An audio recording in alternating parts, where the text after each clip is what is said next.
ایک بات آپ کو سنانی ہے، ذرا تھوڑی غور کریں. جو لوگ طریقت کے رستے کے مسافر ہیں نا، ان کو ذرا جلدی سمجھ آئے گی اس بات. بابا فرید الدین گنج شکر رحمۃ اللہ تعالیٰ علیہ کے ایک مرید تھے، حضرت جمال الدین ہانسوی.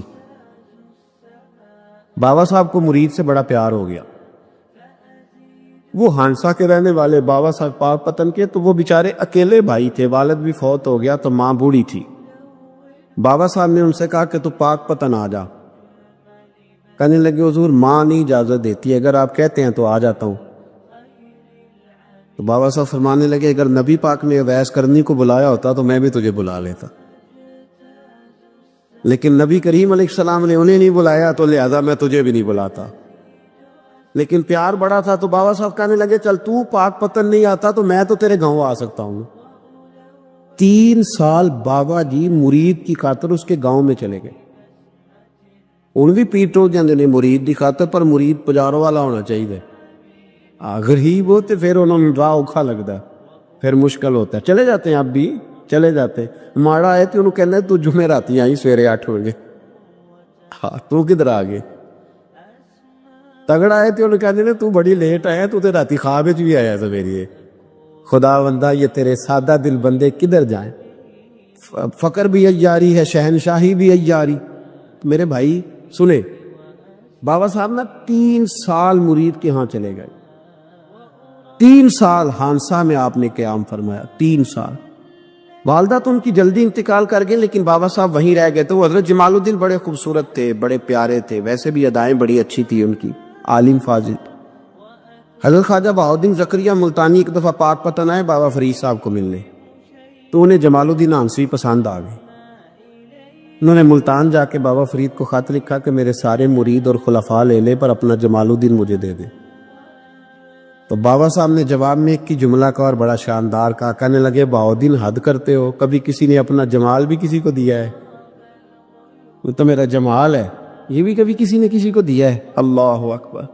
انہوں نے نا کوئی روحانی کشش ڈالی حضرت جمال الدین ہانسوی کے دل. تو بابا صاحب اسباق پڑھا رہے تھے شاگردوں کو، تو حضرت جمال الدین ہانسوی آ گئے. آ کے کہنے لگے حضور میں نے ملتان جانا ہے. بابا صاحب نے فرمایا کوئی کام ہے، کوئی مجبوری ہے، کوئی رشتہ داری ہے؟ سمجھ گئے بابا فرید صاحب کے معاملہ پیچھے سے گڑبڑ ہو گیا. کیا مسئلہ ہے؟ کہنے لگی حضور میں نے حضرت بہاؤالدین زکریا سے ملنا.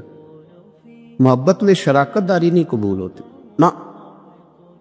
باقی معافیاں مل جاتی ہیں، شراکت داری کی کوئی معافی یہ تو نے کیوں کی؟ شریک تو نے کیسے بنا لی؟ ایک در پھڑیے تے محکم پھڑیے تے ایک دے ہو کے مریے، یہ تو نے کیا کیا؟ فرمانے لگے اچھا بہاؤالدین زکریا سے ملنا ہے؟ کہا ہاں. پیار بڑا تھا بابا صاحب کا خواجہ بہاؤالدین زکریا سے، محبت بڑی تھی. فرمایا اچھا میں تیری خاطر یہاں آیا ہوں اور تو نے کوئی قدر ہی نہیں ڈالی. تو کہتے آگے جانا ہے، جا اب تو اسی کے پاس جائے گا. حضرت جمال الدین ہانسوی کہتے ہیں میں نکل آیا پر سینے کا نور سارا رخصت ہو. نہ میں ملتان جا سکا اور نہ میں بابا صاحب کا رہ سکا. 3 سال ہو گئے معافیاں مانگتے. پر بابا صاحب نے فرمایا یار میں تیری خاطر بڑھاپے میں یہاں آیا اور تو نے سوچا ہی نہیں، تو نے قدر ہی نہیں ڈالی. تو نے یہ کیا کیا میرے ساتھ؟ ایک تاجر آیا کرتا تھا بابا فرید صاحب سے ملنے سال کے بعد. وہ آیا تو اس نے لوگوں سے پوچھا کہ وہ کدھر ہے جمال الدین جس سے سلام لے کے بابا صاحب سے لوگ ملتے تھے، جو رستہ تھا بابا صاحب کی طرف جانے کا. کہا وہ تو روڑی کے ڈھیر پہ بیٹھے. وہ ملنے گئے اور جب جا کے ملے نا حضرت جمال الدین سے تو وہ رو پڑے. کہا کیا ہوا؟ کہنے لگے بس ہوا یہ کہ میں اس کی قدر نہیں ڈال سکا. جو قدر مجھے کرنی چاہیے تھی نا یار کی، میں وہ قدر کر سکا، میں قدر نہیں کر سکا، یہ مجھے سزا ملی. کہا ان سے کہنا معاف کر دے. وہ تاجر بڑا پیارا تھا. بابا صاحب رات کو پیر دبا رہا تھا وہ تاجر بابا صاحب کے. اس کا خیال تھا لوگ سارے جائیں گے تو بات کروں گا. پیر دباتے دباتے ساری دنیا چلی گئی، وہ بیٹھا رہا. بابا صاحب بولے، فرمانے لگے جاتا کیوں نہیں؟ جمال الدین کی بات کرنی ہے، جمال الدین کا ذکر کرنا ہے، چل کر. تو کہا حضور اب دیکھا نہیں جاتا، مہربانی فرمائیں. فرمایا یار اس نے دیکھ میرے ساتھ کیا کیا ہے؟ میں علاقہ چھوڑ کے یہاں آیا اس کی خاطر، اور وہ کہتا ہے میں نے آگے جانا ہے. اس نے توجہ ہی نہیں کی، اس نے میری محبت کو سمجھا ہی نہیں. فرمایا اسے کہنا میں اسے بھولا نہیں، میں روز اس کے لیے دعا کرتا ہوں. جا تو کہتا ہے تو اسے لے آ، حضرت جمال الدین ہانسوی جب آئے نا، اللہ والے پھر بھی سامنے والے پہ الزام نہیں ڈالتے، جب آئے نا تو کمزور ہو گئے تھے، وجود کمزور ہو گیا، آنکھیں باہر نکل آئیں، تو حضرت بابا صاحب انہیں دیکھ کے نا انہیں پھر بھی کچھ نہیں کہا، کہنے لگے فرید الدین، اپنے آپ کو ہی مخاطب، فرید الدین یہ تو نے کیا کیا؟ کوئی اپنے جمال کا اس طرح کا حال بھی کرتا ہے؟ ان کو جب معافی ملی تو وہ رو پڑے، کہنے لگے حضور میرے لیے دعا کریں، اب میں رضا میں ہی پردہ کر دوں۔ ان کا انتقال ہوا اور بابا صاحب نے خود جنازہ پڑھایا۔ سنو بخاری شریف، سنو بخاری، صحیح بخاری، حضرت عمر فاروق رضی اللہ تعالیٰ عنہ فرماتے میں تورات پڑھ رہا تھا، نبی پاک علیہ السلام مسجد نبوی میں آئے تو میں تورات پڑھ رہا تھا، تورات۔ حضور نے آتے پوچھا عمر کیا کر رہے ہو؟ یا رسول اللہ صلی اللہ علیہ وسلم تورات پڑھ رہا ہوں جو حضرت موسیٰ علیہ السلام پہ نازل ہوئی اللہ کی کتاب۔ نبی کریم علیہ السلام حضرت عمر کہتے ہیں کبھی مجھ سے ناراض نہیں ہوئے، پر آج حضور ناراض ہو گئے، چہرے پہ جلال آیا، اور محبوب کریم نے فرمایا عمر مجھے اللہ کی عزت کی قسم، اگر آج حضرت موسیٰ حیات ظاہری میں ہوتے تو میرا کلمہ پڑھ کے میری فرما برداری کر، اور تو ان کی کتاب پڑھ رہا ہے، ان کی کتاب۔ مسلمان کو کسی اور طرف نکلنے کی اجازت، یہاں تو گھر میں بھوک ہو نا تو بندہ پڑوسی کے گھر سالن لینے جائے، اور اگر ہر چیز تجھے اپنے گھر ملے، ہر خیر تجھے ملے، پھر تو دائیں بائیں کیوں جائے؟ کس لیے جائے؟ تھوڑا سا اپنے اندر استقامت پیدا کریں، دین کی تہذیب کو بچائیں۔ رحمت اللہ علیہ درویش تھے دلی کے، بہت سارے لوگ مرید تھے، ایک بڑا خدمت گزار مرید تھا، مزدوری کرتا تھا، غریب تھا، تو 6 بیٹیاں تھیں اس کی۔ حضرت صاحب کے پاس روز آ کے کہتا حضور بچیوں کے لیے دعا کرے، اللہ کوئی اسباب پیدا کر دے، ایک بچی کی شادی کا خرچہ 1000 دینار ہے اور میں غریب ہوں۔ حضرت صاحب دعا کر دیتے۔ خانقاہ شریف کے تھوڑے ہی فاصلے پر حضرت جہاں بیٹھ کے مریدوں کی تربیت کرتے تھے، اس سے تھوڑا ہی فاصلے پر نا ایک عیسائی رہتا تھا، بڑا مالدار تھا، بڑی سارے اونٹ، گائیں، بھیڑ، بکریاں رکھی ہوئی تھی، اور حضرت شریف الدین رحمت اللہ علیہ کی بڑی مخالفت کرتا تھا۔ اور یہ جو آپ کا غریب مرید تھا، یہ اس کا پڑوسی تھا، ایک دن بلا کے نا ان کو کہنے لگا کہ تو کدھر جا کے جو ہے وہ ٹکرے مار رہا ہے، وہاں بھی کچھ نہیں ملنے والا، وہ تجھے کیا دیں گے جن کی خانقاہ خود چندے پہ چلتی ہے، مدرسہ چندے پہ چلتا ہے، مسجد چندے پہ چلتی ہے، تیری بیٹی کا معاملہ کہاں حل ہوگا؟ اس درویش نے کہا کہ تو میرے پیر کو نہیں جانتا، تو اجے میرا محبوب نہیں ڈٹھا، تو پتہ نہیں نا، تو اس رستے کا مسافر نہیں، تو نہیں جانتا، ان کا بس چلے نا تو وہ ہر قیمت میں میری بیٹیوں کی شادی کرا دے۔ اب وہ عیسائی تھا، کہنے لگا اچھا چلو ٹھیک ہے، اگر اتنی بات ہے نا تو جاؤ ان سے جا کے کہہ دو کہ 6 سال کے لیے میرے ساتھ معاہدہ کر لیں، وہ میرے جانوروں کو چارہ ڈال دیا کرے، 6 سال ڈیوٹی کرے، میں 6000 دینار دے دیتا ہوں۔ تو میرے ساتھ 6 سال میرے جانوروں کو چارہ ڈالے رکھتے ہیں نا، ہم چارہ ڈالنے کی ایڈوانس پیسے دے کے، اب تو لوگ انہیں بھی غلام ہی بنا لیتے ہیں، بڑی تھوڑی تنخواہ دیتے ہیں، ظلم کرتے ہیں، پورا معاوضہ نہیں دیتے۔ حضرت شیخ شرف الدین کے بارے میں وہ کہنے لگا جب اپنے پیر سے جا کے کہہ کہ میرے جانوروں کو 6 سال چارہ ڈالے، میں 6000 دے دیتا ہوں، تو جو کہتا ہے ہر قیمت پہ جانے کو تیار ہے۔ اس نے جب یہ بات کی تو مرید نے ناراض ہو گیا، وہ لڑائی ہو گئی، گربان پکڑ لیا، جھگڑا ہوا، بات بڑی دور گئی۔ اس طرح کی بات کرتا میرے حضرت کے بارے میں، تیرے جیسے کہیں میں وہاں کام پہ رکھا دوں۔ جب وہ بڑی بحث ہوئی، بات محلے میں، علاقے میں پھیل گئی، دنیا نے سن لی، تو شیخ شرف الدین تک بھی پہنچ گئی۔ اس طرح جھگڑا ہوا ہے، لوگ سو گئے عشاء کی نماز کے بعد۔ حضرت صاحب نے نا سر پہ کپڑا لیا، اس عیسائی کے دروازے پہ دستک دی، وہ باہر آیا، فرمانے لگے لوگ تو سوچ سمجھ کے ملازم رکھتے ہیں، تو نے بھی تو سوچ ہی لیا ہوگا، تبھی تو مجھے آفر کی ہے، تو اپنی آفر پہ قائم ہے، واقعی مجھے رکھ لے گا اور 6000 دینار دے دے گا؟ کہنے لگا جا بابا کام کر اپنا۔ فرمایا نہیں، تو نے اتنے لوگوں میں بات کی، اتنی بحث ہوئی، تو قائم ہے؟ کہنے لگا میں تو قائم ہوں، پر آپ نے نہیں قائم رہنا۔ فرمایا میں سوچ سمجھ کے آیا۔ اس نے کہا آپ ڈیوٹی کریں کہ بھینسوں کو چارہ ڈالیں گے؟ فرمایا ایک شرط، بس جب اذان ہو جائے نا تو مجھے رب کی نماز پڑھنے کی اجازت دے دے، باقی صبح و شام جو تو کہے گا۔ اگر اس غریب کی بیٹیاں بیائی جائیں تو مجھے اور کیا چاہیے، اس کی 6 بیٹیوں کا بوجھ ہے اس کے سر پہ، تو مجھے رکھ لے۔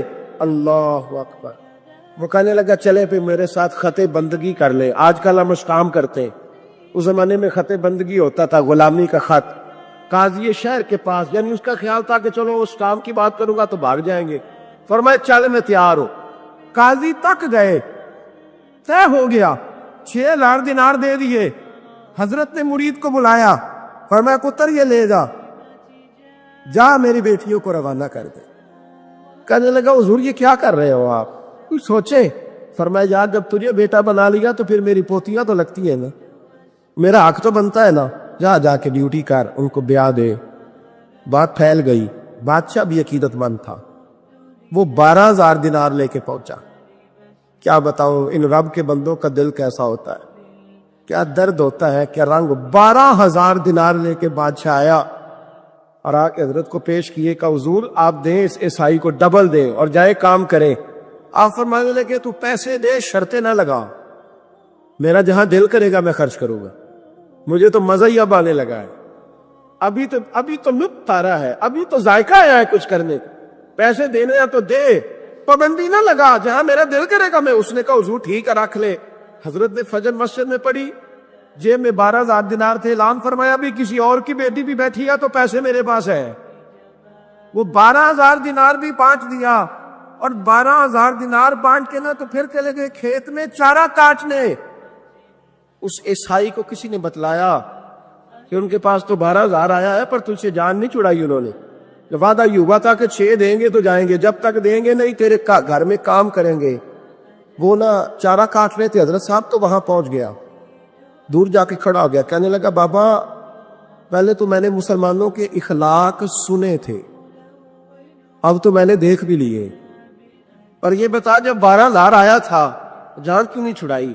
تو حضرت چارہ کاٹتے کاٹتے رو پڑے، فرمانے لگے تو نہیں نہ جانتا یہ بیٹیاں سانجھی ہوتی ہیں، پتہ نہیں نا، میرے رسول پاک نے تو حاتم تائی کی بیٹی کے سر پہ کپڑا رکھ کے کہا تھا بیٹیاں برابر ہوتی ہیں، تو یہ نہیں پتا جب اس کی 6 بیٹیوں کی شادی ہوئی ہے میرے اندر روحانیت کتنی بڑی ہے۔ فرمایا پھر 12,000 آیا ہے تو 2-4 بچیاں پھر گئی ہیں، یہ نہیں پتا میں اندر سے راضی کتنا ہوں، میں تیری نوکری کرتا رہوں گا، پتہ نہیں اللہ کتنی بیٹیوں کو بیاہ دے گا۔ اتنا رویا وہ عیسائی کے پیروں میں بیٹھ گیا، کہنے لگا بابا میں نے تیری مخالفت کی ہے پر تیرے قریب آ کے پتہ چلا ہے تو بہت اونچے اخلاق کا مالک ہے، اور اگر تیرا یہ مقام ہے تو تجھے اخلاق سکھانے والے محمد عربی کی شان کتنی ہے گی۔ امام مالک کے پاس ایک بندہ آیا، اس نے کہا حضور میں درزی ہوں، ایک ظالم بادشاہ مجھ سے کپڑے سلواتا ہے، میں تو ظالموں کا مددگار نہیں نا، ایک ظالم بادشاہ مجھ سے، حضور میں تو مددگار نہیں نا ظالموں کا، جو فرمایا ظالموں کا مددگار بھی ظالم ہوتا ہے، تو کپڑے لے کے آتا ہے میں سی کے دے دیتا ہوں، ذمہ داری نہیں، یہ ایک آدمی دکاندار ہے، اس سے کوئی بندہ چیز خریدنے آئے گا تو تھوڑی کہے گا میں نے نہیں دے دی، تو دے گا۔ کوئی بندہ اگر کسی شخص سے کوئی کام کہتا ہے جو اس کی فیلڈ ہے، اس کا شعبہ ہے، اس کا معاش کا وہ سلسلہ ہے، کہتے یا رسول اللہ صلی اللہ علیہ وسلم ظالموں کا مددگار بھی ظالم، حضور نے فرما دیا۔ تو امام مالک سے بندے نے مسئلہ پوچھا، دل کی تختی پہ لکھنے والی باتیں ہیں، کہا حضور میں درزی ہوں، ظالم کپڑے سلواتے ہیں، میں تو مددگار نہیں نا۔ امام صاحب کہنے لگے نہیں، مددگار تو وہ ہوگا جو تجھے سوئی دھاگا فراہم کرے گا، تو پورے کپڑے سی کے دیتا ہے، تو خود بہت بڑا ظالم، تو پورے سوٹ سی کے دیتا ہے، تو بہت بڑا ظالم خود ہے۔ مددگار تو وہ ہوگا جو تجھے دھاگا دے گا، جو تجھے بٹن دے گا، جو تجھے نلکی دے گا، جو ظالم سے اتنی نفرت ظلم کر کے بنتا ہے۔